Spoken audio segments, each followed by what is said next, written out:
Now, coming to you live from atop the Lavender Town Radio Tower, it's the one, the only, PoGo.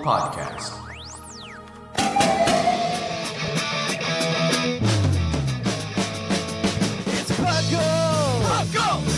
It's PoGo! PoGo! Pokemon Underground Champions League, oh yeah! PoGo! PoGo! Welcome to another exciting episode of the PoGo. I'm your host, Trainer Thatch, here today, joined by Sublimemanic. Hey. And Clod 9. Hello, everyone. Those energy levels are so mismatched. It's because I'm on the West Coast.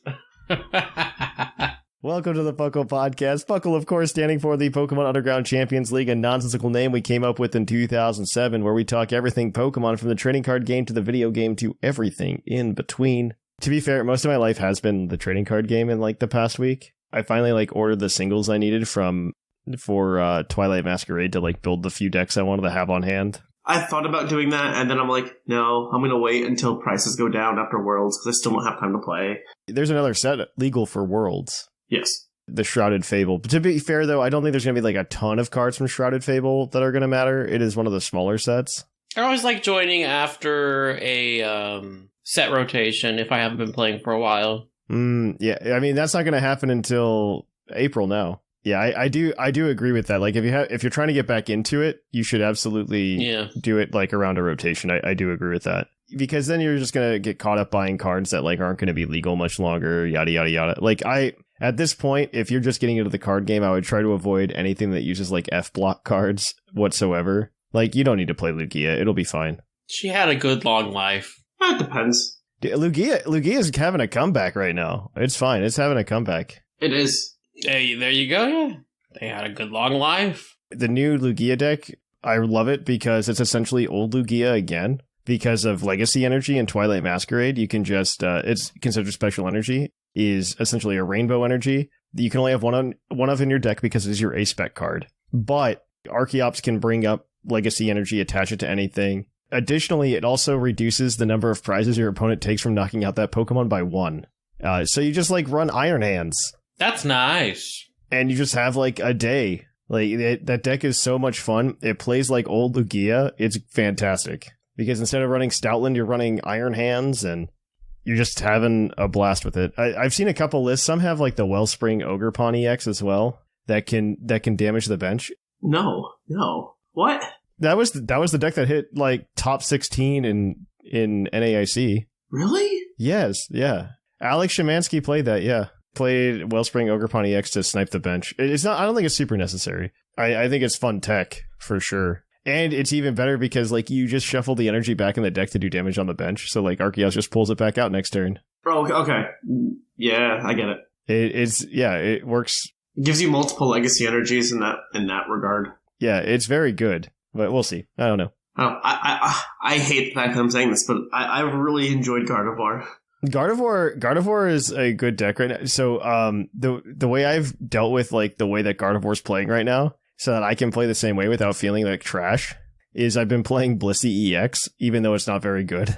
I love Blissey EX. Gardevoir's been around for a while, too, hasn't it? Blissey EX? That just came out. No, the Gardevoir EX. Oh, Gardevoir, yeah. Yeah. Gardevoir EX came out with the Scarlet and Violet base set. And it's going to be here for a while. Yeah, it's been around for a minute. It's gonna be here. It's gonna be around for a while. The problem with Gardevoir is it just takes so long to play. Didn't it win Worlds the first year it was available for that? Yeah. No. I think it was the first time we really saw it. It should have been available for NAIC. I think it was available at a couple different places. It just wasn't. I don't think people figured it out as fast, so it took a minute. But yeah, it's okay. It's pretty okay. I don't know what else to say about it, but yeah, that's been my life, because I also got the decks for my retro base to fossil deck for Gen Con. I'm also in a standard tournament at Gen Con, so that's why I'm also building these decks so that I can go and play in person again. They opened up a new shop next to me. I've joined their Discord, and I found out that they don't have official Pokemon tournaments, but they do have Pokemon tournaments on Sundays, which is perfect for me. That's exactly when I want to go play in a Pokemon tournament. But they just do them unofficially, and they only announce them on their Discord very casually, hey, at people with this tag, I'm probably going to run a tournament today. and I didn't know about it any of the other times I've been on there on a Sunday, and I'm a little bummed about it because they didn't tell me about it or anything. It's all nonsense. But yeah, have you guys been up to anything cool? I did fall back into some Unite stuff because a friend got into it. I feel like doing it. Yeah. I felt the itch lately, and I don't know why. I just don't know why. What are you playing? What are you maining as right now, Sublime? I generally tend to play defenders because no one else wants to, and I want the team to work. You fall on the sword. Yeah, and it's fine because I really like a lot of the defender Pokemon. I'm a big fan of Trevenant and Umbreon and Slowbro, and you know, there's a lot of fun defenders. I haven't played Umbreon. I haven't played. Who have I played? Like the defender I like is Snorlax. I don't know if he's good anymore. I don't think he is, unfortunately. He needs a buff. But this seems like the story of Pokemon Unite. The one that I really liked playing as when I came back the most recent time, and this will date how long it's been since I've played Pokemon Unite, is Urshifu. Like, I really liked playing Urshifu. Oh, I think that one's still really good, though, yeah. Is that defender? I thought it was an attacker. No, he's not a defender. He's not a defender. Oh, he's an all-rounder, isn't he? Yeah, I think he's an all-rounder. Oh, I like Serena, too. Ooh, Serena's fun. Oh, Serena. Yep, I had a lot of fun playing that last time I played. I'm, like, half tempted to get back into it, like, a little bit today. Yeah, we'll see. We'll see how that goes. You'll find out next week if I jumped into Pokemon Unite or not. We will find out, yeah. Yeah. Stay tuned. Stay tuned, indeed. I actually, like, I won't have time to play it at all this week outside of, like, Monday. Because I have to leave for work again, because that's how my life is now. Yay. Oh, I actually probably won't be playing this week because I have to leave for work, too. Yeah.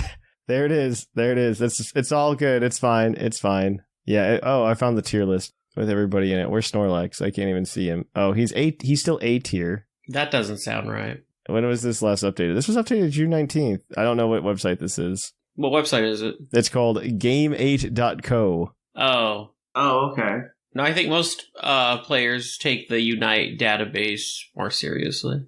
Pokemon Unite database. Here we go. I found it. Let's see if we can find Snorlax. Well, he's not Duraludon or Gengar, which are an F tier, so that's good. That's the start, yeah. Urshifu went down to C. Cinderace went down to D. Oh, man. Cinderace and Zeraora used to be so good. Oh, my gosh. Oh, you know what? I wouldn't be surprised if Urshifu was split, though, because... because... It has two very different movesets. It looks like it's the same one. It looks like they put both of them there. Umbreon's S tier. I think it's going to get nerfed, but it's fine. It also doesn't surprise me. And let's see, Buzzwole's still... Oh, I was playing Buzzwole for a little bit, too. Buzzwole was fun. Buzzwole's B tier. I can't even find Snorlax. Oh, Snorlax is C tier. There it is. All my favorites are low tier because I haven't played the game with any of the new Pokemon. Blastoise is A tier, though, so I could be here for that. I used to play Blastoise. Oh. Blastoise is solid, yeah. How is Blissey and or Wigglytuff? Blissey is A tier right now. Blissey stays really good. Blissey is A tier, and then what was the other one you said? That's all I played. Wigglytuff was the other one. Wigglytuff. I think Wigglytuff I saw at D tier, yeah. Probably B tier, right? D as in dog. Oh, D. Oh, it needs some help then. Oh, never mind. Cinderace and Zeraora are down there too. That's so sad. This is so sad. Well, I know they put Duraludon at the bottom, but that thing just got a huge rework. Oh, did it? Like, they changed how it works, yeah. Oh, that's good. Yeah, Leafeon is like S tier? What is going on? They just nerfed it, so we'll see. Man, you're following this way more than I am. Trevenant is S tier, though. Yeah, well, you know. Oh, man, this is kind of nuts. Leafeon's a lot of fun, though. They need more speedsters. They need more speedsters and more supporters. Yeah. I feel like that's been a common theme, though. They always need more of those. You've convinced me, Sublime. I'm back. I'm back. Well, there you go. I'm sorry for what I've done. I can't do it on stream though. Like that's my one caveat. I can't do it on stream because I scare my family when I do that. Like I mentioned this on the show like a couple weeks ago, but like I play like a character of myself. Yes. It gets like I play up the like being a toxic gamer because I'm playing a MOBA, and it's just like insane. Yeah, I'm updating it right now. I'm updating. It's fine. I just didn't need to buy Leafeon today, but I guess I will. And Umbreon. Oh, okay. Yeah, they're both good. They're both very good. Actually, I don't think there's a single bad evolution in that game. Like, they stay winning. Let me look for the lowest one on this tier list. The lowest evolution. Oh, how was Espeon? That was the one I played a lot of. B tier. Glaceon and Espeon are both B tier, which is the lowest any of the evolutions are currently, I believe. Ooh, what about Delphox? I'm just trying to remember the ones I used to play. Oh, I love Delphox. Delphox is my main when I get to use an attacker. Do you just want me to like read? Do you want me to just like read this tier list to you so that you can stop asking me for individual Pokemon? Yeah, why would not? Let's just do this. Okay. In S tier, we've got Leafeon, Mew, Trevenant, and Umbreon. I'm excluding the EX Pokemon, obviously. They're back. Then in A tier, there's Blastoise, Blissey, Cramorant, Crustle, which is still there. That's good for it. It's just like more techy. Yeah. It's kind of a pain to play, I think. Yeah, I think it's a very difficult Pokemon to do well. Dodrio is an A tier. Eldegoss, Gyarados, Hoopa, Inteleon, Slowbro, Sylveon. In B tier, you have Blaziken, which I didn't realize was in the game. Actually, that's about to get better, too. You think so? It's the face of their current battle pass, and those tend to get buffed. Buying it. Buzzwole, Chandelure, Clefable, Comfey, Decidueye, Delphox, Dragonite, Espeon, Phalanx, which I didn't realize was in the game, Gardevoir, Oh, Phalanx is really fun, actually. Glaceon, Yeah. Lucario, Meowscarada. There are so many Pokemon I didn't realize were in this game. I know. I still haven't touched so many. Mimikyu, Ninetales, Scyther, Talonflame, Tyranitar, Venusaur, Zoroark. How are they doing such a good job putting all of these Pokemon in this game? Oh my gosh. C tier, you've got Absol, Aegislash, Azumarill, Charizard, Dragapult, Garchomp, Lapras, Machamp, Mr. Mime, Pikachu, Scizor, Snorlax, Serena, Urshifu.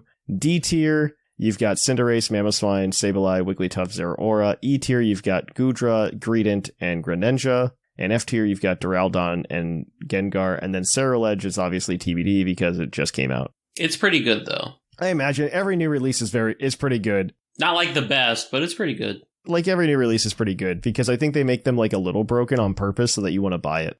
Oh, 100%. 100% is for the money. Well, this was a good intro because we just talked way more about this. But yeah, Claude, did you have anything you wanted to add about like what you're up to? I'm playing a lot of Nuzlocke right now. Okay, well, I'm sure we're going to hear about that later. Yeah, but we'll talk more about that later. All right. Well, on that note, we're going to kick it on over to the news.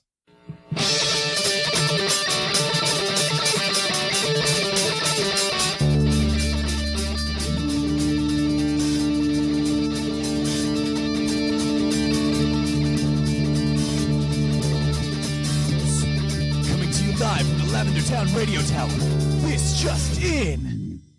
Welcome to the news. In the news, we've got a few things to talk about. First, Summer Games Done Quick is happening next week, starting on the 30th of June, which is a Sunday. Pokemon games being run include Teal Mask on Sunday evening and Pokemon White on Thursday morning. There you go, some speedrunning stuff for all of you speedrunning fans. Controversy, TCG illustration contest looks like AI art extra entries through different pseudonyms made it through to the next round. It did look that way, yes. Though, to be fair, like, I found this, like, really fun thing that people will make accusations about somebody using AI art. And I saw, like, a whole discussion thread about this on social media where somebody's like, I keep getting told that I'm making AI art. I promise you I am making this myself. And, like, they went through the process of, like, drawing an image. And then they like took it to one of the, you know, like essentially the plagiarism detectors, but for art to see like what's the chance it's AI. And he would put his art into the AI machine after he made it. And it came back. This is a 90% chance of being AI. And he goes, is it a 90% chance to be AI, or is it because the AI algorithm is using my art to train itself? Yeah. It's, so I wonder if that's also part of it.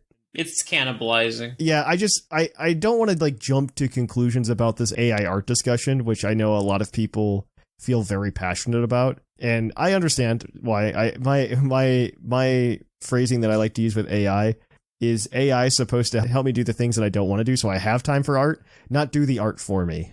Yes, it's the illustration contest, not the prompt contest. Yes. Yeah, that's true. But yeah, that's I don't know how much of it's actually AI or how much of it is just like people going like, it looks like AI. You know what I mean? Right. Yeah, I don't know. I haven't seen the art. And that's just really hard to do because those AI models were like built on other people doing things. And I know a lot of people who actually will like start some of their projects with AI and then make changes just because they get like the baseboard from AI or something. So I don't know. Like there's a lot of discussions and moral issues there that I don't think is appropriate for this podcast.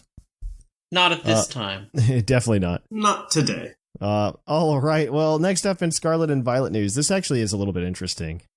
Yeah, Play Pokemon rebranded the Premier Challenges to VG Challenges and Mid-Season Showdowns to VG Cups, but they need to be run from locations licensed to sell Pokemon products. So a league organizer, which is something most are not interested in. Yeah, most local game stores don't care about that. I don't know how true that is, honestly, either. Well, I don't know. Your mileage may vary, let's say that. Yeah, I also think it's probably better anyway, because, like, if you are a league organizer or something, I think you get like more points, quote unquote, like if you run those tournaments. And they could also be restructuring the number of points you get from those things, because historically video game has been the video game scene has required fewer points to go to Worlds, right? So that if they match the number of points that you get in TC, so if you get the same number of points from those kinds of tournaments, it's already an increase from like a Premier Challenge or a mid-season showdown, actually. So I see this as like mostly a win. Like people are really upset about this because they're like, we're gonna have less tournaments, yada yada yada, and it's just like, I don't know. Maybe you just need to make like a better case, or you can buy more product. I don't know. Like in my mind, like they just give out like they're charging an entry fee for the tournament anyway. It'll be fine. Like local game stores do that all the time. And they were already doing Pokemon Go tournaments to begin with. Like a lot of these local game stores were already doing that. So I don't see why you wouldn't try to do something similar with video game. I don't know. It's like a lot of straw man arguments right now. So I don't know what to tell them other than that. The new season starts on July 1st. So watch out for your tournament scenes then, I guess, if you're interested in doing that. But yeah, do you guys have any like opinions or anything on that? I only know because I've been watching it happen on Twitter. Not on that. Okay. It sounds like it really depends on how the scene is where you... Yeah. I agree. I think that's always the case. Yeah. All right. Well, move on to Pokemon Go. All right. The Pokemon Go anniversary event starts on the 28th. It brings back Shiny Meltan and gives Grimer/Muck with a party hat. You can also pay $5 for the Shiny Celebi research if you missed it the first time. Oh, I did miss it. I'm going to do that, actually. Mega Rayquaza raids are also happening on the 29th at 12, 1, 5, and 6. But they're elite raids, so you have to be there in person. Well, maybe I don't care then. So sorry. Maybe I don't care. Pokemon Go, we tried. Tried so hard, but in the end, it didn't even... Yep.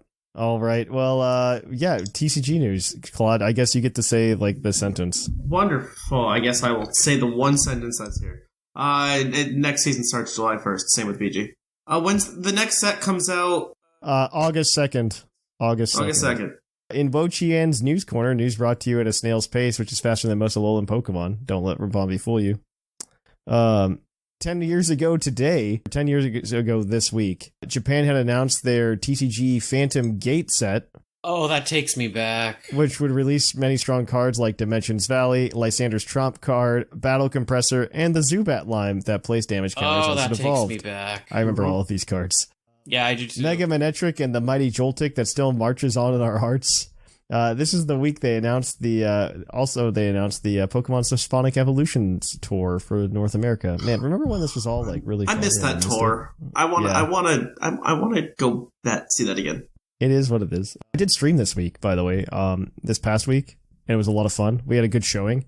We hung out, we cracked some packs, we talked, we played some Pokemon VGC, then we played some TCG. It was a long stream. It was a good time though. So in Puckle news then, since I've now gotten my free time back, I'll probably start streaming more during the week. Besides probably later today as of recording. There you have it. I won't be able to stream this week due to the aforementioned travel, but I do plan to come back like the first week of July and start doing something more regularly. Well, so I just want to get through the game that I've been playing, and now I'm determined to try and figure out how to beat it. All right, then. Also, Puckle's Poke prediction. Do you think Legend Z to A will provide Kalos with a sub-legendary trio/quartet? That's a good question, actually. I think it'll do the equivalent of another Enamorous, at least. I think we're gonna get an A Pokemon to go with our Xerneas, Yveltal, and Zygarde. An A? Yeah, an A. We're Pokemon Legend Z to A, right? Yeah. Oh yeah, XYZ to A. Okay, sure. Yeah, I think we're gonna get an A Pokemon to go along with Xerneas, Zygarde, and Yveltal. Oh, I don't hope know it's if we're gonna get scarlet Trio. colored. I think we'll get another Pokemon though. My imagination is it's gonna be either the weird green that they put on the logo, or something else. I don't know. I wouldn't be surprised if they gave us like an A legendary though, and I wouldn't be surprised if it was like slightly disappointing and it was more like a fairy type Pokemon, like not a fairy type as in the Pokemon species, but fairy type as in like Celebi or Jirachi or something like that. Oh, like another pixie thing? Yeah, Pixie. That's the better word. I wouldn't be surprised. I don't know if we're gonna get a trio, a legend, like a sub-legendary trio, like like a Raikou into. I think that might turn a trio into a quartet again. I wouldn't be surprised if. I think we'll probably see a. I think we'll get something. Like we have. Oh, we'll get new Pokemon. Yeah. We'll get new Pokemon. I really hope we get. We'll get new Pokemon and probably one or two legendary. So things. what I'm expecting is we'll get like a handful of insert new region-esque type Pokemon here, like they did with Hisui. Yeah. And then we'll get a couple of evolutions based off of that. Because I think that's the only new Pokemon that were added were evolutions, right? And then someone's great-great-grandmother is going to tell you about, people didn't know about this one Pokemon when they knew about all the others. Yeah. Yeah. Exactly. Yeah, that makes sense to me. All right. Here's a question. If we could pick a trio to add a quartet to, which trio would you want it to be added to? Ooh, that's a good question.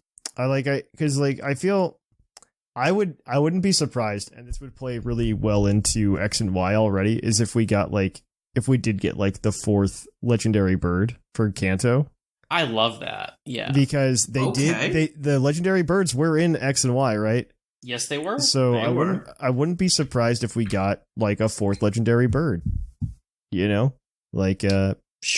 Like Froze Quattro or something. I don't know. Like what type would it be? Probably like grass or something ridiculous. Fairy, because they can. But yeah. Why Never not? have enough fairies. Yeah, exactly. That's just my opinion on it. I could be wrong. We'll see. So I don't hate that. I think that's great. I think it's a good idea. But yeah, all right. With that, guys, I'm gonna switch us on over to Puckle's Poke Quiz, where we're gonna quiz your co-host on their insane Pokemon knowledge.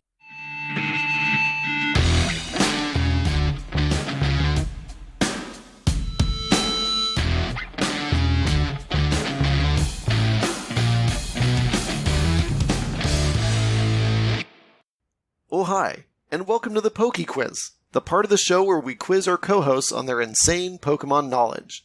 I'm Mark from the Dunsparce Gang, here to explain the rules. Our fabulous co-hosts will work as a team to answer 5 Pokemon-themed trivia questions that fans have submitted on the Discord server. Each question is worth 1 point, with Pokedex and multiple answer questions worth more, for a total of 7 points. The host can use a free hint at any time. If they get all the answers correct and do not use the hint, they can cash it in for an 8th point. Welcome to our Poke Quiz. Thank you for that introduction. We are going to jump right on into it. Our first question this week is going to come from Smeargle19. What was the last Core Series game in the United States to have the slogan, "Gotta catch 'em all" on the box art? On the box art? Was it there for Black and White? Is my first starting point. That's a good one.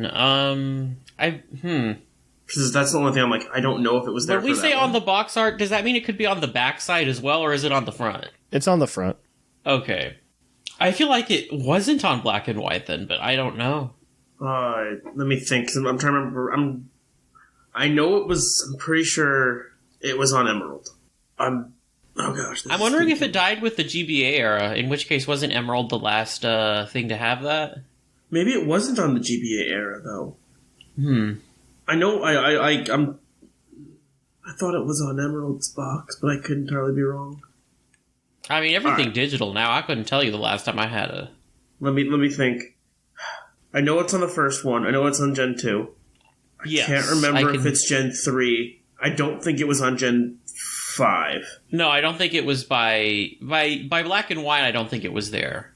The question was it there for Gen 3 or Gen 4? Because those are the only two options Yeah, I'm real fuzzy because the only Gen 4 game I played originally was Platinum, not Diamond or Pearl themselves. Maybe it wasn't on the DS at all. I don't think it was. The question is, was it could be on? wrong. So then either the last one's going to be Crystal or it's going to be Emerald.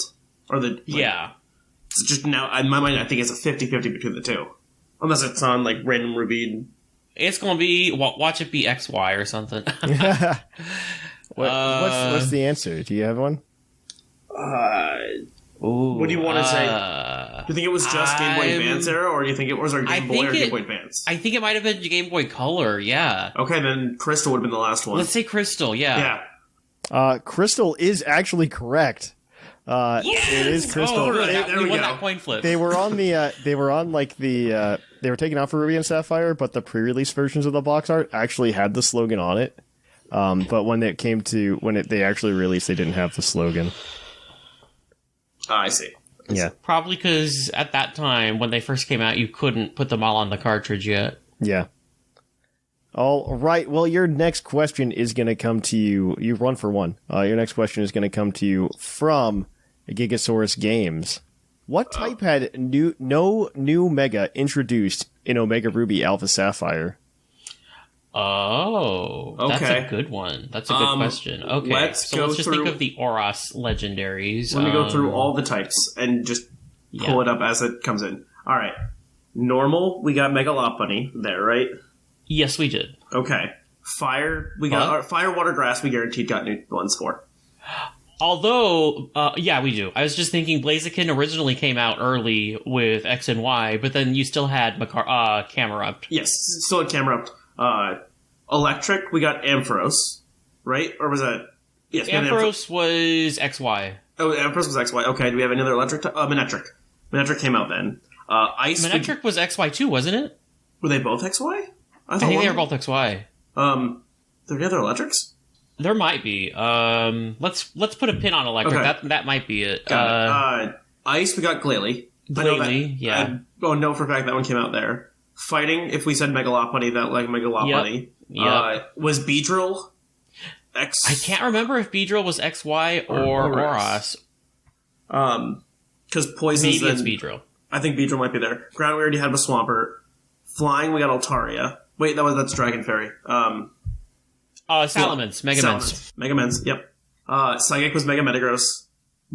Bug Poison still may be that Beedrill. Because I'm pretty sure Pinsir, unless Pinsir or Heracross. One of those came out.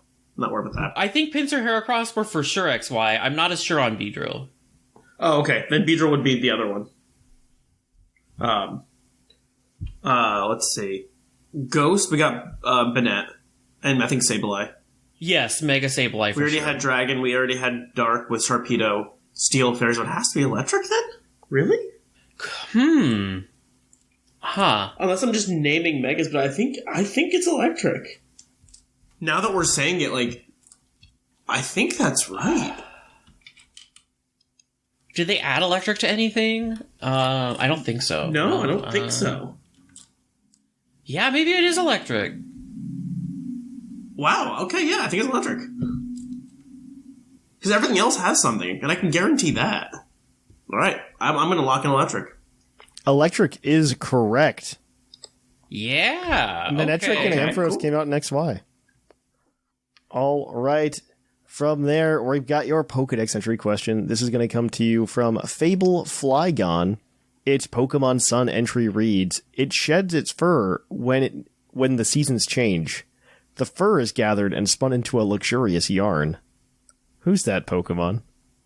Can you repeat that one more time? It sheds its fine fur, when the seasons change. The fur is gathered and spun into a luxurious yarn. Makes me think of a sheep. Kind of like Wooloo or Dubwool. Double is after. It was Sun or Moon, right? What was the dex from? This was from Pokemon Sun, yeah. Yeah, so it's Double never can't mind. be. It could be Mareep and or Flappy are options, I think.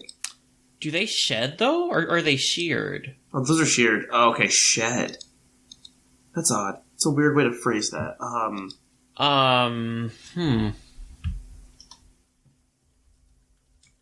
What about Furfro? Well, that gets like stylized too, though. That is an idea, though. I don't hate that. I was like, what dog Pokemon got added? Yeah, I know. And it's like Rockruff? I don't think so. I can't think of anything. Oh, gosh. Huh. What's furry? And sheds? Oh, cats shed. Cats shed a lot, too. Okay. Don't they?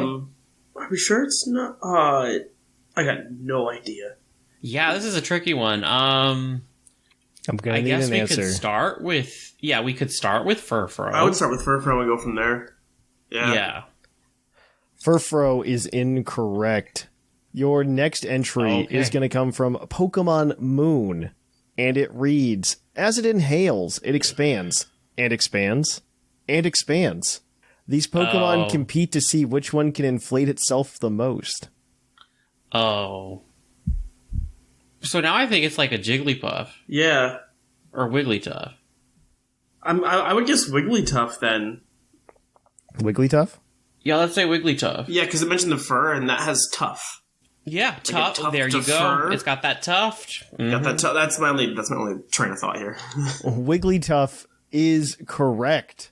It is Wigglytuff. Yay! You guys are Wow, 3 I for didn't 3. know we were using Wigglytuff fur, did you? Neither did I. I know. Yeah. The more you know. That's crazy. All right. Well, our next question is your multiple answer question, as always. There are going to be, I believe there are 4 answers here. I only need 3 of them. Okay. And when you, if you get all 4, I guess you can pat yourselves on the back. I will give you a point for each. This is from Farmer Fox. What are the 4 non-rock type /evolution lines that have Rockhead as the ability? So a non-rock type evolutionary line that has Rockhead as an ability. There are 4 of them. Interesting. Okay. Okay. Cubone Marowak. Oh yeah, Cubone for sure.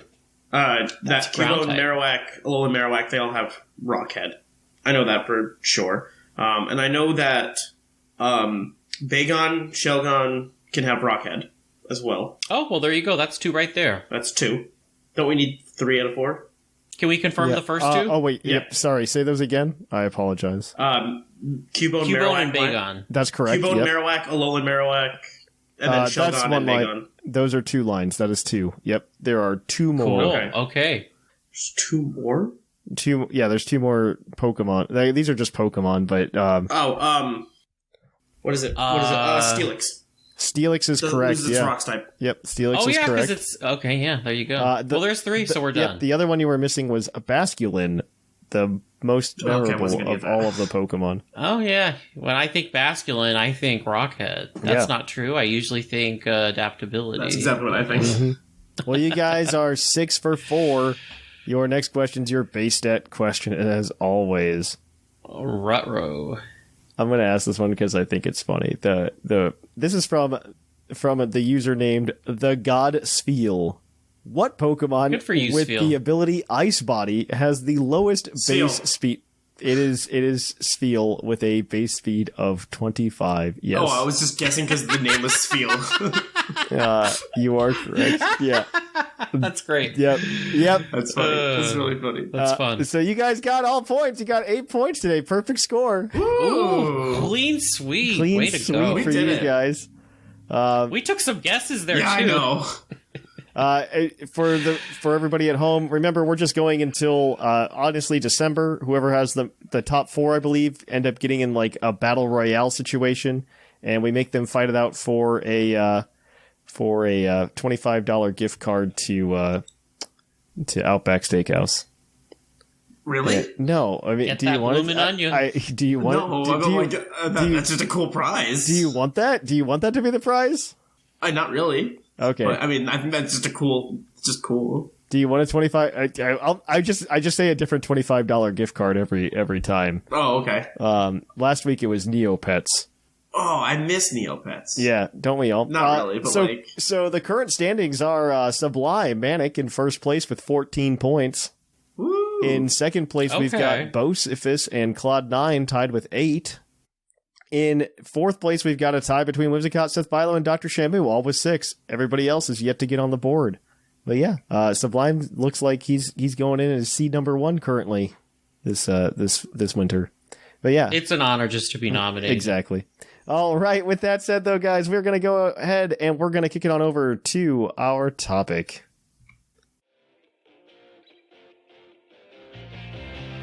Hey, Thatch here. A lot of you have been asking how you can hang out with us during the week.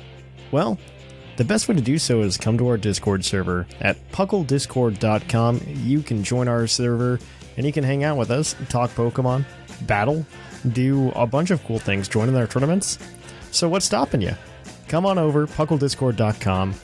You can jump right on in and have a good time talking with the hosts of the show, as well as the large community we've gathered over the years. So come on, let's hang out.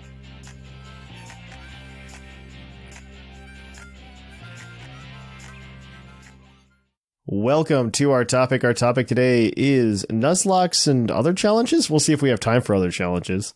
We were just talking about some of our favorite ways to play around with Pokemon nowadays, and I've been doing a Nuzlocke on my own time for funsies. Mostly just going through regular vanilla Pokemon Emerald because I'm not a maniac.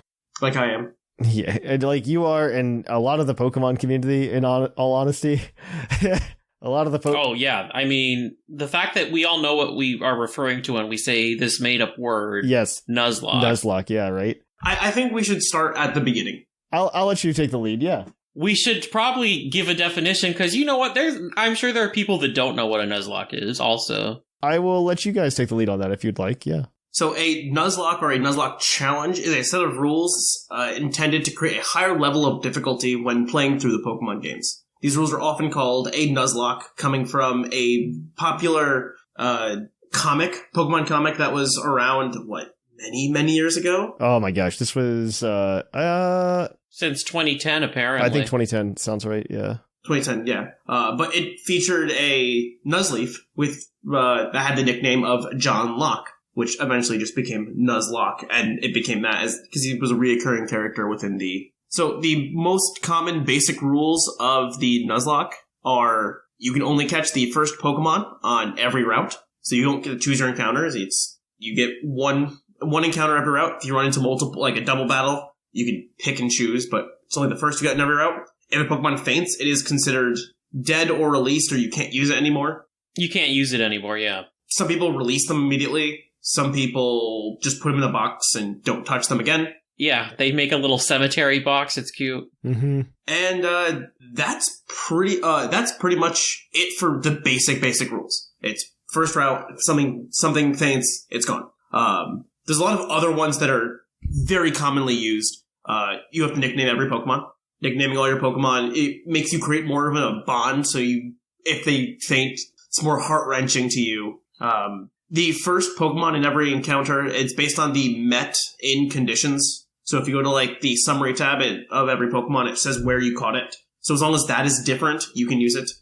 Some people like to include gifts. Some people don't include gifts. It just comes up to you, right? Because it's your playthrough. You do what you want to do. Yeah, because the whole point of a Nuzlocke is to self-impose some challenges to make the gameplay fresh. And those are the other two big ones. So it's after that point, you can choose however you want to do it to make the game your own. The other common rules people will do with a Nuzlocke is there is the hardcore, quote unquote, Nuzlocking rule set, where it's no held items in battle, and your Pokemon can't overlevel the next gym leader. Yes. So if you're, going through Kanto and Brock's Onix is level 12, your Pokemon can't be higher than level 12 when you go into that battle. So that, and there's no healing, no potions allowed, so makes it a little bit harder from there. And even then, you have so many other ways to play the game. The other big rule is... It's really just how much challenge you want to put on yourself, yeah.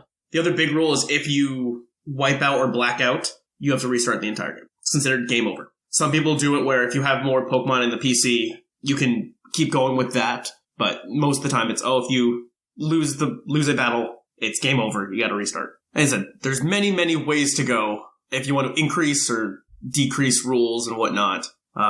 Shiny Claws is another very popular one where if you run into a shiny because they're so rare, you can just catch it and use it. I mean, all these rules are made up, so, Oh yeah, everything's made up, and there's They're all made up. They are all made up. It's all made up.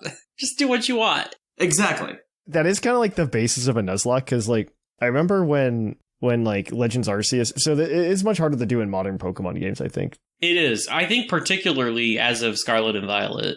As no Sword and Shield. There's also like Legends Arceus 2 that people try to Nuzlocke, which is, I think, impossible based on the gameplay, but... There's only 5 spots. There's only 5 places. Well, you can include like the different locations inside the locations, if that makes sense. Well, even you can see everything, so you can choose what you... Yeah, exactly. Same with Scarlet and Violet, right? Right? Well, yeah, it makes it much harder. I've heard of there's some like online like generators where it can like randomly select something per region per area for you. So I guess you could do that. I just don't think it aligns with what It doesn't fit the same theme. the new open world of Pokemon doesn't line up with how this was originally envisioned. Yeah. Mm-hmm.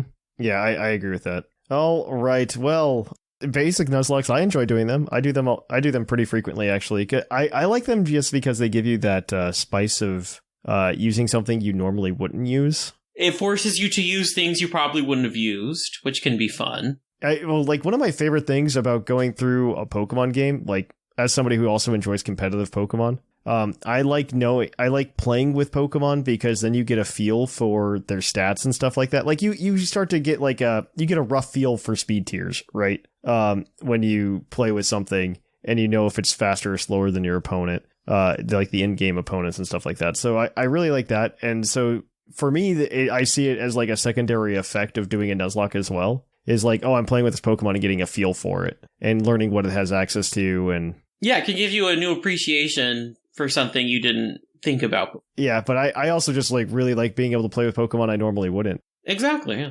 Paralysis of choice is like a very real thing in more than just Pokemon. Very much so. I always find myself having like paralysis of choice when like I'm deciding what my teams are when I do a playthrough. And I like that not being a problem and I get it decided for me. Yeah, I 100% agree. As much fun as like going through a base normal game of Pokemon is, I find it a little too easy. Well, of course. It's not meant to be like a hardcore game, right? No, of course not. We're not playing Elden Ring. I mean, that's part of why like people created Nuzlocke in the first place, was to increase the difficulty. Yeah. Yes. And novelty, yeah. Well, I think it turns the Pokemon game into from a let's catch 'em all type event to all right, this is now a puzzle game. Mm-hmm. Especially it's like, I know what I'm up against. It's kind of like a gacha, if you think about it. Yeah. Well, the original very much is. But, like, a Nuzlocke is less about, let me catch all the Pokemon. It's, all right, how using these specific pieces can I get through this next section? And I think because of that, what would be really interesting if 2 people did the same Nuzlocke at the same time and compared what they got to work with that was different and how they solved it. Oh, that would be super cool, actually. I'm kind of into that. We should do that as content. Yes. Oh my gosh, we need to do like a synchronized Nuzlocke. That would be fun. We need to do that. No, oh my gosh, that would be so fun. What you are talking about is called a Soul Link. No, Soul Links are different. But explain what a Soul Link is, because those are different. So, a Soul Link, for those who don't know, is a 2-player variant where both Pokemon, or both players, play basically together. And they both catch a Pokemon on, the same route, and those Pokemon are linked. So that way, if one person faints, they both faint. Mm-hmm. So it's you work in tandem, so you can both help each other and hurt each other. But it makes every death a little harder. Yeah. I can mess up all by myself. I don't need someone to do it for me. Yes. So wait, what were you saying? Then what were you talking about? It would just be fun for people to play the same Nuzlocke at the same time, and you could compare how you get through the same areas of the game with different Pokemon. Yeah, that is something I think we wanted to do in Puckle at one point. I think for this year we might do that this year. Actually, yeah. It's a whole thing. Because so for those of you who aren't aware, this is like a Puckle thing, but we're trying to set up a thing where like once a month we have some kind of community challenge that you can participate in. Whether that be just like a Nuzlocke of a game or just like a regular playthrough of a game. Maybe 1 month we'll just have like a Pokemon Unite month or a Pokemon TCG month. And if you participate in those things, you get a quote unquote gym badge, because that was your challenge, was to participate and hit some achievement in those things. Mm-hmm. You get a gym badge, and I don't know what we're going to do when you get all 8 yet. We talked about this on stream this week, actually. I don't know what we're going to do when you get all 8. I haven't figured that part out, but I've got 8 months to figure that out, right? So I was thinking about trying to start something in July so that I could start streaming the challenge of me doing the challenge myself, and you guys could participate with it. So I haven't figured out what that is, and I will announce it probably on the next show. But yeah, I would love to be able to do like a Nuzlocke or something with like with the community. Even if Clod runs it, that's perfectly fine with me too. Yeah, I might take on that one, but back to Nuzlockes. So the Nuzlocking, community, because it's its own separate thing within Pokemon, has grown drastically over the years. You see a lot of very popular, Pokemon YouTubers and streamers going through Nuzlockes because it's fun, entertaining, and it's different. It's, a harder state of the regular game. And people like to watch and play along or play with any of it. And from that... Oh, especially because if you're streaming it, you can ask people for nicknames. I do that all the time. And even from there, you have people have gone out and made their own versions of games purposely for Nuzlocking. Yeah. The big ones that come to mind are there's the whole Drayano series where he created a whole bunch of different Pokemon ROM hacks, and they are very popular to Nuzlocke because one, the games themselves are more difficult, and when you add the Nuzlocke rules on top of it, it becomes even more of a challenge. There are people that have created I think Pokemon Challenges created 2 different trash locks where it's base Emerald and base Leaf Green, but half the Pokemon are gone. And only thing that changes is the Pokemon you can get. The entire game is the entire same, but you're stuck with your starters are Slugma, Goldeen, and Paris. So it's only the trash Pokemon. And these games can be very, very difficult. That sounds fun. I feel like Goldeen's the good choice out of those 3, just because it doesn't get a quadruple weakness. In, what's it called? In the Garbage Green, yes. I think in Emerald, the meta is Sunkern. But, it all varies based on how you play, because they're all very possible and doable and whatnot. But it's just another way to have more fun, playing through the games. People will see, I've streamed a whole bunch of random ROM hacks on Puckle, because I think it's fun, and, where I'm struggling through one right now. I think last time I played, we got to the 3rd or 4th gym, and I just, wiped for the 5th time. And we're going to go back and keep playing because, 1, it's tough, and 2, I like that challenge of, all right, I don't know what's coming next, or all right, let's get through this somehow. And having to come up with things on the spot or prepare beforehand. I really enjoy that style of, playing through the game, because I said it's more of a puzzle game than all right, let's just go fight things for the sake of fighting things. That's a lot of that for Nuzlocke, but there's other, different types of games. I can see here there is the Wonder Lock, where you can only use Pokemon that are Wonder traded. So every route, you catch something and then trade it away. Oh, then you'd get really random stuff, yeah. I've done the Egg Lock before, too. I think that's a lot of fun. What's the Egg Lock? Yeah, that's your starter, right? Well, it works best on stream, I think, but you ask people for eggs, and they trade them to you, and those are your Pokemon, are the eggs. Nothing else. I don't know how people usually play it, but the way I was doing it was if something died, or if we hit if we got a gym badge or something in Pokemon Violet, we would hatch an egg or something like that. And until we ran out of eggs, if people don't want to keep giving me eggs, that's fine, we're done. Mostly because it felt pretty laid back. But the same rule, if something dies, if something faints, it's out of the game. We can't use it anymore. But it was a lot of fun because people can either like you or not like you. And they give you things that you like and you don't like. One of the eggs, I was getting a lot of hits. I got Hisui and Sneasel. I got a bunch of fun starters like Squirtle, and we ended up with a bunch of I think Trico, a bunch of really good starters, and a Growlithe and all these other things. And then all of a sudden we hatch a Klefki, and I'm just oh man, I don't really want to use Klefki. Yeah. At least it's got that bomb typing. Yeah. That's the only thing it's got going for it. Too bad it can't do anything else, attack or knock out a Pokemon or something. Wait, it was a lot of fun. It's a lot of fun. I definitely appreciate it. The other one that's on this page here that I have never heard of before is the Ball Lock. Oh, what is this? Where instead of limiting Pokemon by route, you have to limit it by ball type. So only one Pokemon can be caught in each type of ball. Huh. I feel like that would be really restrictive. Yeah. Well, you get to choose what you get, but you only get a select number of, Pokemon, especially early in the game. Yeah, how soon do you even get Great Balls? I'm trying to think of, you can get, I was thinking, I don't know why I immediately went to Johto, and I'm like, all right, well, you have all the apricorn balls. That's your only way to like get a whole bunch of stuff, and you have to try and catch something there. I'm like, that's an interesting idea. I just haven't heard it before. Here's a question: Which region do you think is the best for a Nuzlocke or the most fun? Yeah, I think that's the answer. Like, maybe we could all just like agree like not Sinnoh. No, not Sinnoh. No. Sinnoh would be challenging, I guess. Yeah. I mean, part of it is choosing your level of difficulty, essentially. Yeah, exactly. Of course. If I were to tell someone to, oh, you should not play this or play this, like, I mean, if you have no preference whatsoever, I would say Gen 1 or Gen 3. And I think more along the lines of, like, Fire Red, Leaf Green, or... My first Nuzlocke was, I want to say, a Leaf Green, yeah. Fire, Leaf Green, Ruby, Sapphire, Emerald. I think those are the easiest to do. Johto is a grind fest. Like, Heart Gold Soul Silver is a great game. You can get a lot of good Pokemon. I feel like newer games would probably be easier just because of the XP share being turned on. Oh, yes. EXP share helps out quite a bit. Like, X and Y is both good and bad because it's difficult. It can be difficult. And you get a lot of really easy, good encounters. Like, I think you get a free Mega Lucario, right?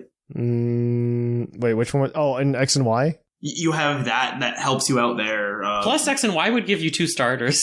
It does give you 2 starters. It's not... It does. It gives you 2 starters, yeah. That's a fine place to start. I like the earlier games more, just because that's, you know... So actually, I Nuzlocked X and Y on stream, like, a few years ago. And I lost really badly, because, like, we got through, like, the first 2 gyms, no problem. But then there's a battle with Serena, or your rival, before the Mega Lucario, and she's got this Super Luck Absol with all high crit moves. Oh no. And it just like decimates you. So, speaking of that, I think it would behoove us to give some tips for those out there that want to, you know, dip their toes into the Nuzlocking field and want to get an idea of what it's all about. What are some tips that you would, you know, give to someone who wants to play their first Nuzlocke? Open Bulbapedia while you're playing. Play cautiously. Play cautiously. I like doing both. Like, if I'm on stream, I'll try to play very smart with the Nuzlocke. I'll try to play very smart by, like, opening Bulbapedia and being like, okay, these are the trainers on this route. This is what I have to be prepared for. Stuff like that. Because, like, when I play by myself, though, I like to play a little bit more loosey-goosey, and I don't look stuff up, just so I can have, like, those moments of, like, oh, crap, I'm in this, like, really tough situation. How do I work myself out? And most of the time I don't. And it's a very interesting way to go about it. I don't know. I don't know how to explain it. No, that's a great point. You should look up the strategy guide. Like, honestly, strategy guides, way to go. The big thing I would take away from that is all encounters and fights are important. I would also look at what gift Pokemon you get in that game, too. That way you know what you could be getting. Beware of all mandatory fights and try and avoid as many optionals, I usually say, as possible. I've definitely... Well, I try not to skip optional ones only for, like, experience, but if you're gonna do a thing where, like, you just, like, hack and rare candies or something, so that you don't, like, and you just, like, sit out those levels for a while, I think that's fine. If you want to do the thing where you have to grind, and you can, like, risk losing something from grinding. Also realize, like, the math is kind of loosey-goosey at early levels as well. And crit damage can be a big thing, and they happen pretty often. That's the next one I was going to say is beware the crit.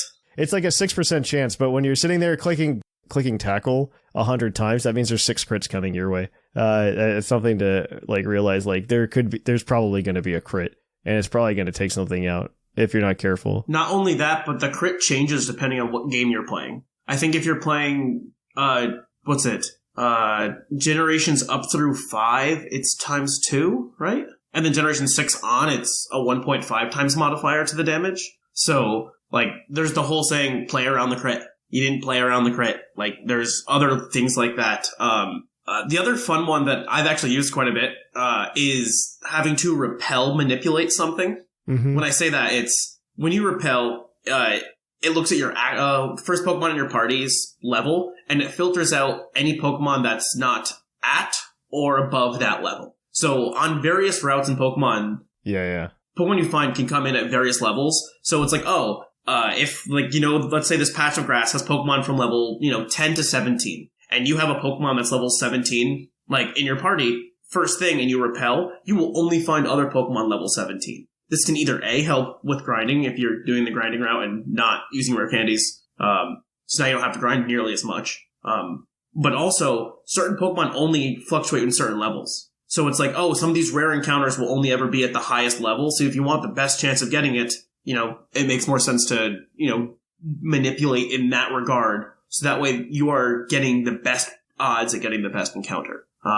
The other thing is, the other thing that's really hard to think about when nuzlocking is, if you have to sacrifice something to keep the game going, you have to do it. It's never fun. Oh, you know what? Yeah, I think if you're going into a big encounter, carry something you're okay with losing, just in case you need to take a hit. You need a sack. You should definitely do that. The biggest thing that comes to mind is Ultra Sun and Ultra Moon. You have the big Necrozma fight that is very much a run killer if you are not prepared for it or do not know what to do. That one's really rough. That one's actually really rough. There's a lot of ways, granted, there's always ways to cheese around every fight, but that's one where it's I've seen people be like, all right, well, we're going to click Perish Song and we are going to let everything die in 3 turns. Yes. And that's it. And you just try and stall out for those 3 turns or sack the Pokemon and then use Protect and something else, to do it. There's ways of going through everything. And granted, there's always Pokemon that are just a lot better in these, Nuzlocks and other things. In early games, Gyarados is phenomenal. It's such a good encounter because 1, stats, and 2, it can do whatever you need. And you get it really early. Oh, Gyarados has the highest clear rate of all Nuzlocks, fun fact. I believe that. That's super cool. Where did you see that? I found it on our Bulbapedia page about Nuzlocke. Oh, wow.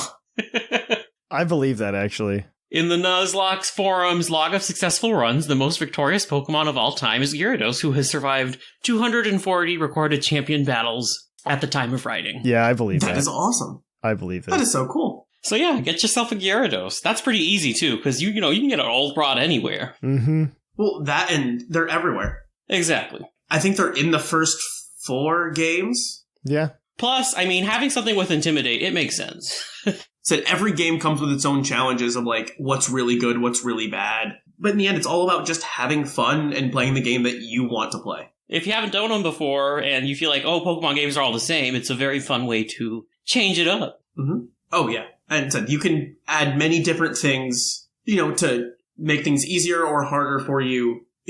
I've had people be like, all right, well, I'm going to add checkpoints where if I faint, I go back to this point in the, the grinding process, which is perfectly fine. It's all about having fun and playing Pokemon. And whichever way we can do that. Maybe this isn't for you, right? Maybe you want to play Pokemon in a different way. And I think that's perfectly reasonable. You know what? Maybe play a Nuzlocke where you don't care if it faints. You're just trying something new. Do you? And a lot of stuff has spawned out of this. People like the Nuzlocke, and that turned into the Pokemon escape rooms. Which, if you don't know, it's a predetermined save file where it's all right, cool. You need to get out of this area using only what you have available. And it's all right, well now this is a Nuzlocke-esque type thing, but it's now you're stuck in this spot. How can I get out of this with this? It's a lot of just Pokemon knowledge and getting better at the game. I find that I've gotten a lot better since I started playing Nuzlocke a lot more frequently than just, battling online. Because it's, all right, I'm now looking out for more things. I'm playing a lot more cautiously. And you can just do it on your own time, too, which I think is nice. Hopefully I didn't talk everyone's ears off. No, I think we touched everything. I think this is a good place to stop, too, before getting into anything else. I think this was very good. Hopefully other people got something out of it. And if people have any questions, comments, concerns, you're more than welcome to reach out to Cloud9, and I will try and help and answer. All right. Well, on that note, guys, that's been the topic. We're going to go and move on to our Pokemon of the episode. We'll catch you on the flip-flop. Poke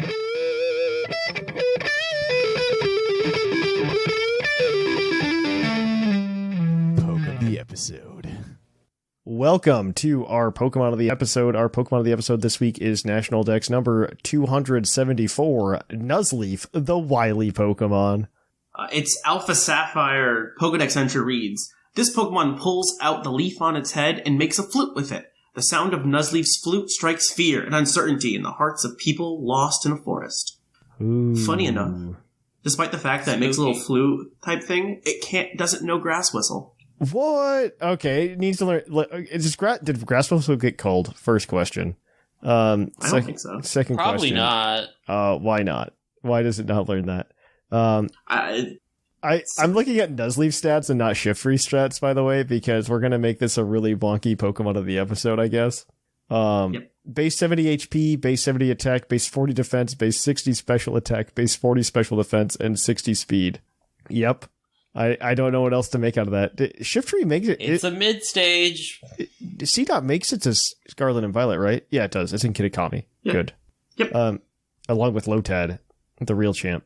But yeah, Nuzleaf was the inspiration for Nuzlocks, as one would imagine, based on the similarity in the names. They just did a John Locke caricature on top of it in the comics to call it Nuzlocke. What a wild like way, like it the name comes from a meme, and I'm not even sure how many people like know that. It's a Nuzlocke challenge. It was originally called like Pokemon Hard Mode, which I think is a much better terminology that we should have all been using instead of calling it a Nuzlocke. But this is not what evolved. Yeah. All right. But yeah, I don't know if I have like a lot of good Nuzleaf trivia, but I'll let you guys tell any stories you have about Nuzleaf. So it's the wily Pokemon, but it's not the only wily Pokemon. Impidimp is also the wily Pokemon. Okay. That's something. If you want to use it, it gets Fake Out. It gets Explosion. It can hold Eviolite. It has Sucker Punch. Its best set is probably like Endeavor. Is it used in like? Is it used in like? It's the original Grass Dark type, I think. It's the original Grass Dark. That and Cacturn. There's like a NFE tier though, right? Like in Smogon. No, there's not. No. Well, there used to be. There used to be once upon a time. Let me check. I don't think there is. Yeah, there is. There's an NFE tier. I don't know if it's a tier or just a classification. It could be both. It's just a classification. It could be both. It's not an actual tier you can play. NFE Smogon viability rankings. Oh no. This has to work. Okay. It's just anything that gets a new evolution. Like, yeah. That's S tier, yeah. Duraludon, right up there. Scarlet Violet. Scarlet Violet viability rankings for NFE. Let's see if our boy Nuzleaf is anywhere. Nuzleaf is not anywhere on that list. Of course not. No. Like, we've been power crept so hard that this thing would... I'm looking to see what, like, in C- tier, what do we got? We've got Toadskool. We've got... yeah, that makes sense. Yeah, we've got DeWatt. We've got Crocorock. S tier is Gligar, Electabuzz, and Piloswine. Checks out. So, unfortunately, Nuzleaf suffers from not good stats. Like, its highest stat is HP, attack are both 70, and then it's 240s for defenses, and then 60 for special attack and speed, which is really low. It also has a terrible typing. Grass Dark is not very good. Yeah, it's a terrible type. It's that U-turn weakness. Yes. Looking at you, Zarude. It's not the best typing, but what were they thinking with Zarude? But Zarude at least has the bulk to go with it. Yeah, Zarude's just like a double. But have you forgot how nobody cares about Zarude and it's a dumb Pokemon? I like Zarude. There's gonna be like a yeah, but you like it from like a competitive Pokemon player stance. Yes, I do. You don't like it because you're just like, man, I love the story of Zarude. No, I don't like. I love how Zarude helps build the world of Pokemon, which it totally does, and didn't ignore during its release. So, if you want to use a Nuzleaf of any kind, it can Sword Stance or Nasty Plot, so it can be mixed. It does get Chlorophyll. That's not bad. Trying. It has a 15 out of 18 in the Pokathlon stats. Okay. That's pretty good. That's pretty good, actually. It's not no Sunkern, but yeah. Where's Shift-Tree in the meta? It's better to evolve your Nuzleaf into Shift-Tree and go from there. You should use the best item to use on a Nuzleaf is a Leaf Stone. Leaf Stone. Yeah. It's not Eviolite, it's Leaf Stone. That's good. Yeah, that's the best item to use on your Nuzleaf. Yeah, I don't actually have any like good stories about like Nuzleaf. So I used to love Shift-Tree and Nuzleaf back in, really? Sapphire. I don't have strong feelings. Like I have strong feelings for Ludicolo, but that's a different story. See, I didn't like Ludicolo. I liked Shiftry. I was always a Shiftry fan. Yeah, I had Shiftry first, and that's just. Well, did you play? You played Ruby though? Great. You played Ruby then? I did. I played Sapphire. I'm a Sapphire kid. But yeah, I just think Lotad's cooler. I also have like good memories because like I think you know what they're both. I actually really like them both, and I wish we had any version exclusives since on their level. Honestly, yeah, they're very good version exclusives. I remember when I first got into competitive Pokemon back in Gen 4, but bingo card. I figured out EV training because like when we were growing up, there was always this kid that I would play Pokemon with. Like we'd get together during the summers when we had nothing else to do, and we played Pokemon. And he would always use legendaries, and he would always win because he was the one using legendaries, and everybody else wanted to try to use Pokemon that weren't legendary, right? And then we discovered Smogon, and we could do like tiering, and that kind of fixed things. But then I figured out EV training before the rest of them. And I remember one day he brought all of his legendaries, and I just beat him with a Ludicolo and a Kyogre. It was just both those Pokemon, and I just won. And you could do the same thing with Groudon and Shiftry. Yeah. Oh, I guess no, because you don't get the Rain Dish like type deal with Shiftry. No, but you get Chlorophyll and Solar Power. You can only use one of those. I think it's Solar Power, right? Is it Solar Power for Shiftry, or is it still something else? No, it's Wind Rider now. Oh, Wind Rider. Wait, what's Wind Rider? That's the new one that just came out. Yeah, it got that this generation. It means it's immune to damage from wind moves. I did not realize that. And its attack is increased by one stage when hit by one. Ooh. Or when Tailwind is in effect. Okay. Interesting. So, like, it's immune to Hurricane. That's kind of cool. And that would be something to bring to a regional if there was a reason to bring a Shiftry against a Pelipper. Well, it does get Fake Out. It does get Fake Out. Yeah, it does get Fake Out. It can explode. What's it do after the Fake Out? This can beat Tornadus. Silly enough. Because Torn can't hit it at all. It switches out. Icy Wind. Tornadus gets Heat Wave. It's immune to that. Wait, really? Wind Rider makes it immune to that? Yeah, so any like air. Yeah, like any wind moves, Heat Wave. Let me go through this list because this is nuts. It's longer than you'd think it would be. Yeah. It's longer than you'd think Ready? It would be. It's Aeroblast, Air Cutter, Bleak Wind Storm, Blizzard, Fairy Wind, Gust, Heat Wave, Hurricane, Icy Wind, Petal Blizzard, Sandstorm, but that's a status move. Springtide Storm, Tailwind, Twister, Whirlwind, and Wild Bolt Storm. That's amazing. It is the perfect counter to Tornadus. Did we just unlock? There's no way we're calling this. There has to be like a better Pokemon, or like it's just not good enough. There's 100% better. There is, but that's okay. This is fun and this is niche, and I can't wait to use this. I kind of want to build a VGC team now with it, just to do it. But I mean, that's a really good doubles ability because you're immune to Heat Wave, you're immune to Icy Wind. Like, yeah. I've learned something new today. Cool. Hope you learned something new, all you listening at home. Mm-hmm. That way, when someone asks you, what did you learn today? You'll be like, I learned something. That's exactly how they need to say it, too. Exactly. Not explain what they've learned. The question, what did you learn today? Yeah. But yeah, that's Nuzleaf/Shiftry. And we're going to go ahead, guys, and kick it on over to our mailbag. It's mail time! Send in your emails! Mail!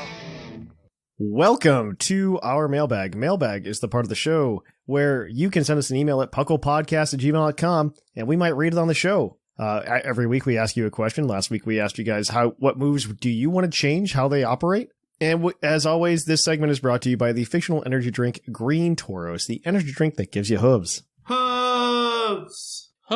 We'll give you the Green Tauros badge if you inspire good conversation, or we just feel like doing it. I don't know, one of those two things. Without further ado, let's jump right into it. Our first email is going to be from Rising Chemist Mark. Hello, Puckle. Rising Chemist Mark here. Listening to the last week's topic had me think of a simple move I wish was different. Fake Out. Currently, it can only be used on the first turn of a battle with priority to go first to flinch your opponent. After that, it's basically a waste of a move slot. Yes, it makes your opponent flinch, but does that have a groundbreaking effect? It's super weak for an opening move as well. I mean, it works very well. It works very well in VGC. It's one of the most influential moves in competitive Pokemon. Yeah, actually.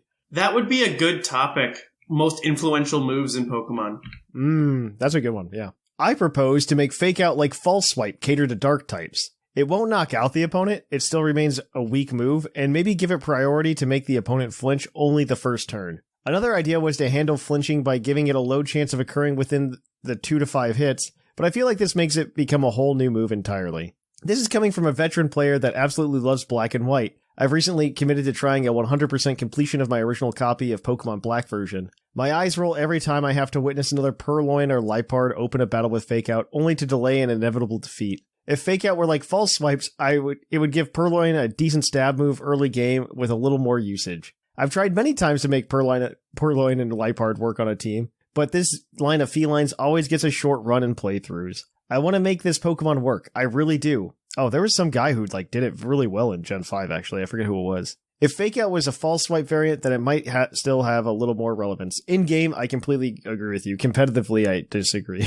Yeah, it's like, Fake Out is a great move. Let me know your thoughts. Catch you later, Rising Chemist Mark. P.S. I have attached images of the Pokemon cards I mentioned framing in my previous mailbag. They are of the Pokemon my girlfriend and I love seeing. Can you guess which ones I chose to frame? Hope this inspires you to do the same. That's cute. I'm into it. What do you choose? I don't know which ones he chose, honestly. I'm assuming the one with the Charizard in it.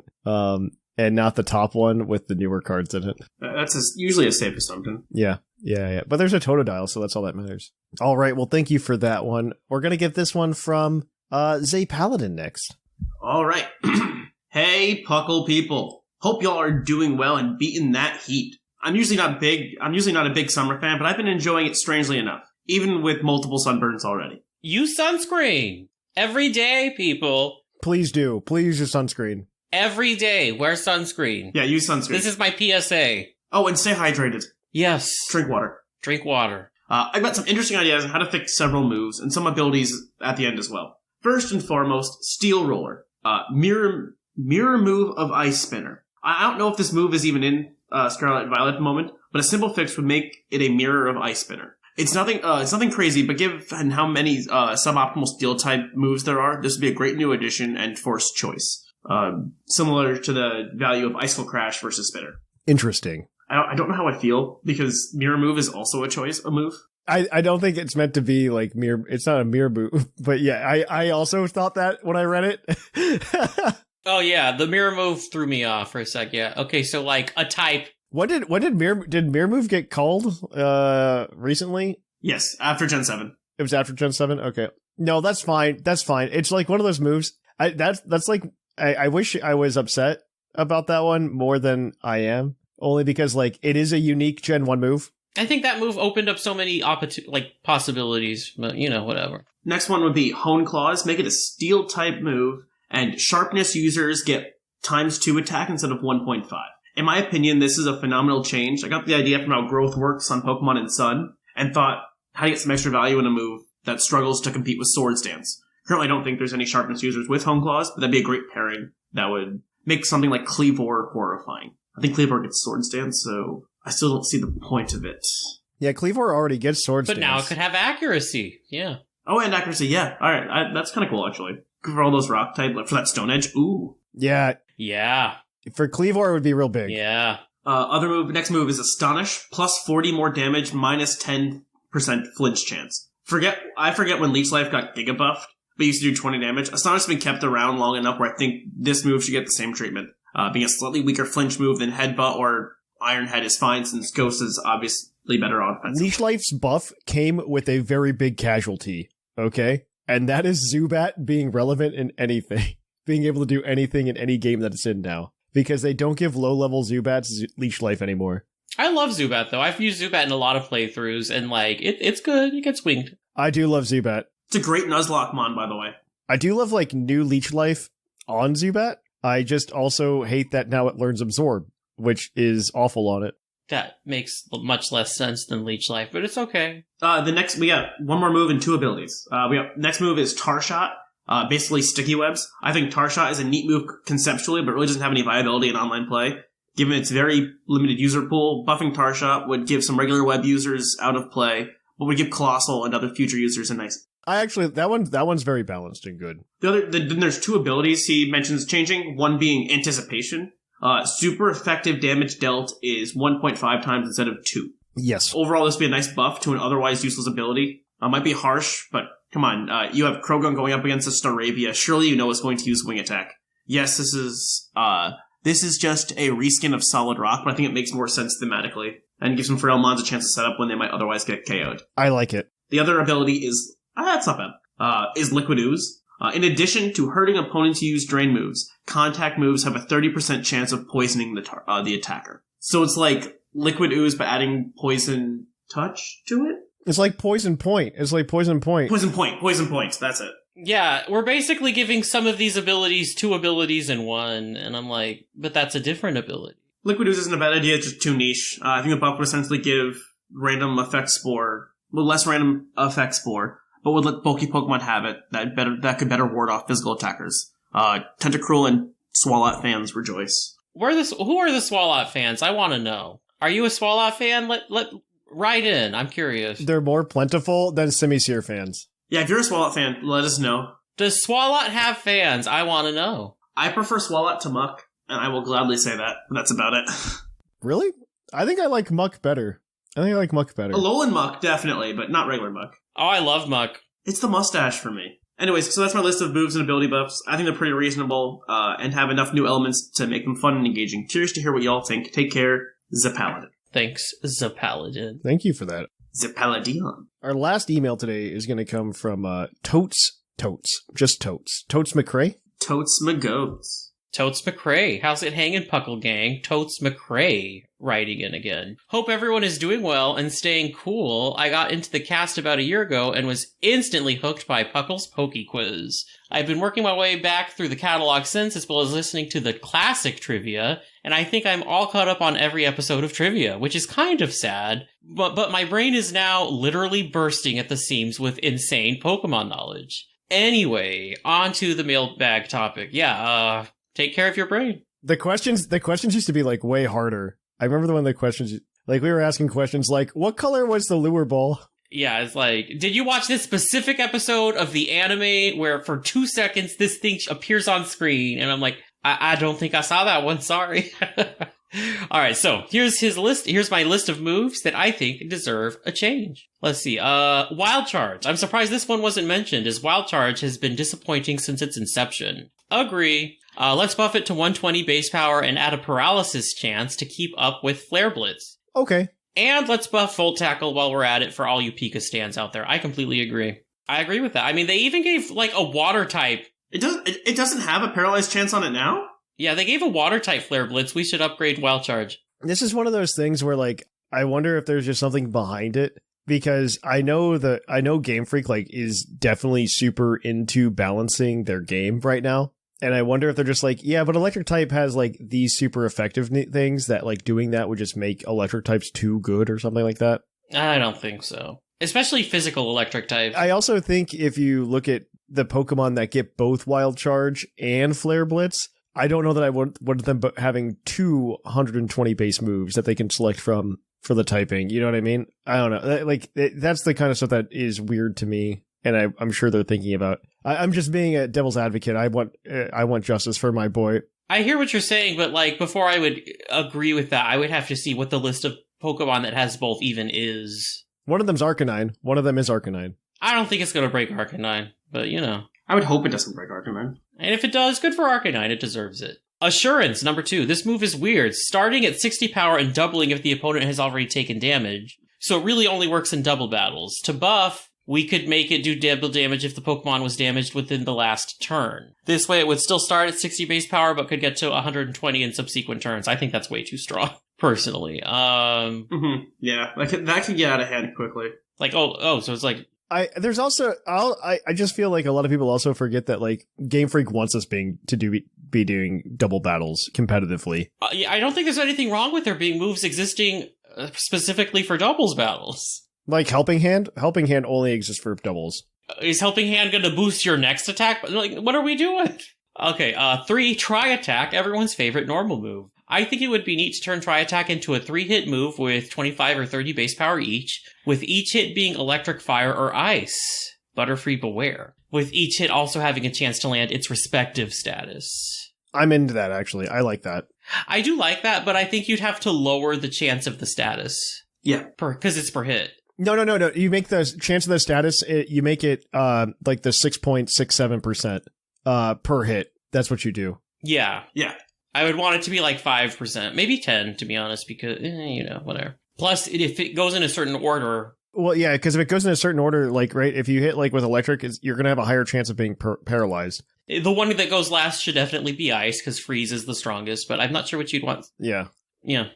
Fairy Wind. Make it 60 base power with 10% chance to raise all stats a la Silver Wind and Ominous Wind. Love that idea. Completely agree with that one. Plasma Fist. I don't want to change the move. Just give it to our boy Electivire. Agreed. Yeah. Hard agree. Anything to boost Electivire is okay in my book. That checks out. Motor Drive should increase Electivire speed when it uses its own electric type move. Ah. It's like a type based speed boost. It's like, yeah. Hear me out for an Electivire change. You give it a signature move that automatically sets electric terrain and make Motor Drive activate on electric terrain. Motor Drive should activate in a lot of scenarios, including this one. Yes, but like, I think having a move that does damage that also sets electric terrain and then Motor Drive just activates off of that as well would also just benefit it. Electivire needs a lot of things, and this is one of them. I agree. I would love to give Electivire and Magmortar both signature moves. I think that'd be fun. Electivire is objectively cooler, but I'm okay with that. Well, they're pairs. They're a pair. They can both have. But one of them's better. Okay. All right. That's fine. That's true. We'll allow it. 6, I feel obliged to mention the Gen 1 Nuke Attack Hyper Beam. Let's bring back the old mechanic where recharge is negated if you KO the opposing mon. Okay. So unbalanced. If we apply this buff to the other recharge moves, will the starters finally run them? Come on, Game Freak, let's throw Charizard a bone here. Charizard has had enough bones, okay? Do you know how good X and Y Megazards were? Like, I think that was the Charizard joke. has the bones. I think that was the joke. Yeah. Okay, and that's all I have. Thanks for building this awesome community I'm glad to be a part of, mostly lurking. And it's great to see Thatch return to the stream. Thanks for making my Monday mornings less Monday. Signing off for now. Smell you later, Toads. Woo! Thank you for that email. Actually, I think Toads deserves the email badge. I agree. Yeah, I like my favorite suggestion was the Try Attack and Fairy Wind. I love those. Yeah. My favorite was the Plasma Fist to Electivire. Yep. That checks out. He didn't even change the move, just its distribution. He just gave it to Electivire. Yeah, I mean, hey, we give away previously signature moves all the time. Right. So No, why not? Electivire needs it. Give it to my boy. All right. Well, there you go, Toads. You get the Green Taurus badge. If you would like to email us next week, let us know anything about Nuzlocks that you know. Like, do you enjoy them? What's a good story for one of your Nuzlocks? Yeah, tell us their best Nuzlocke tidbits. Tidbits, facts, anything you want to share. Send that in to puclpodcast@gmail.com. And if you want to keep up with the show throughout the week, best way to do so is to go to our Discord at pucklediscord.com. You can, of course, follow us over at Twitter, Facebook, Instagram. Additionally, you can follow us over at Twitch at twitch.tv/thepucklepodcast, where Clod and I stream randomly right now. I'm planning on getting some kind of schedule set up in July so that you guys can watch me on a more consistent basis. And I don't like schedules, so it'll be whenever I feel like it. Yes. You guys can come and watch us, and I don't know what I'm going to do. I'm just going to hang out and play Pokemon, I think, right now, because I'm just going to do whatever makes me happy. And that's what it's about. And that's what you should be doing. You can also check us out at YouTube at youtube.com/pucklepodcast. There's no new content there other than the show right now, but maybe one day. And then finally, if you would like to help support the show, you can go to trollandtoad.com and check those things out. Additionally, you could also go to Patreon at patreon.com/pucklepodcast. You will be getting your playmats shipped out this weekend. By the time the show is out, you should already get the email. So yeah, with that said, guys, we are going to go ahead and end the show. I have been Trainer Thatch. I continue to be sublime. And I'm Claude 9. And here in the Lavender Town Radio Tower, it's closing time.